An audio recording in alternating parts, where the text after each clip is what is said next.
first look at the marketing for the upcoming Independence Day 2 has hit the web. The good folks over at Collider are in attendance at the annual Licensing Expo in Las Vegas and saw this new poster. Using recovered alien technology, the nations of Earth have collaborated on an immense defense program to protect the planet. But nothing can prepare us for the aliens' advanced and unprecedented force. Only the ingenuity of a few brave men and women can bring your world back from the brink of extinction. John, what do you think of this Independence Day 2 poster? It's been 20 years. Oh, sorry. Sorry,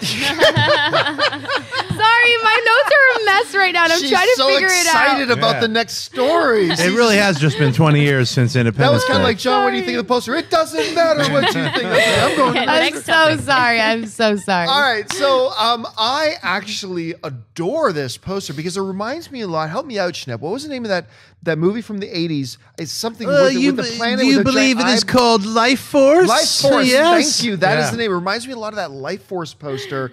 It looks very daunting and intimidating, yet very clearly when you look at it, you're like, that is an Independence Day poster. Definitely. And I like the sounds of it too. Like, I've always said the reason I'm excited about this movie is because the concept that 20 years ago, and hey, 20 years is a good amount of time, humanity collected all this remnants of alien technology and have had 20 years to kind of reverse engineer it, try to develop. They knew at some point these guys would be back, develop some defensive weaponry for it.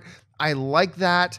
I just think this sounds cool. And for an opening poster, remember, this isn't even an official poster. This is just at the Licensing Expo. So the official poster may look like this. It may look a little bit different. But for a first impression, I gotta tell you, I really liked it. Anyway, Alicia, what are your impressions? I like it as well because it's a callback to the first poster, except instead of having the White House, the symbol of power in the US, it's now the whole world. Yeah. So it says to me that the stakes have been raised for a sequel, and that's exactly what they need to do.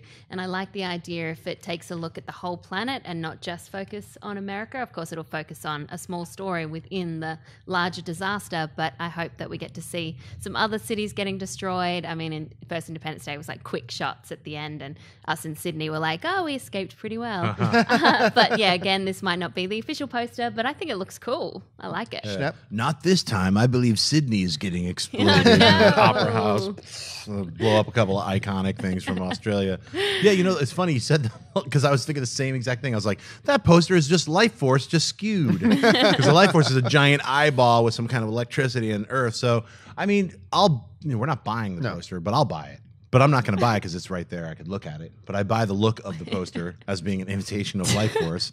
But you know what? I'm not 100% sold on Independence Day 2. That's not that I hate on the film or Emmerich or anything like that. It just sounded like just ID4 Forever, whatever it was originally called. It was such a dumb title. Horrible title. So at least they changed it to Independence Day 2. I'm slowly warming up to it. And then with a poster like this, I'm like, all right, I'll definitely see the movie now. Yeah. So it's a good poster. With ID4, I was like, did I miss the other two? Yeah. Where was 2 and 3? ID, it's just weird. Independence Day 2, perfect. It was going to be ID4 Forever Part 1 and ID4 Forever Part 2. Confusing. It was just a dumb title. So I'm glad they're just going back to Independence Day 2.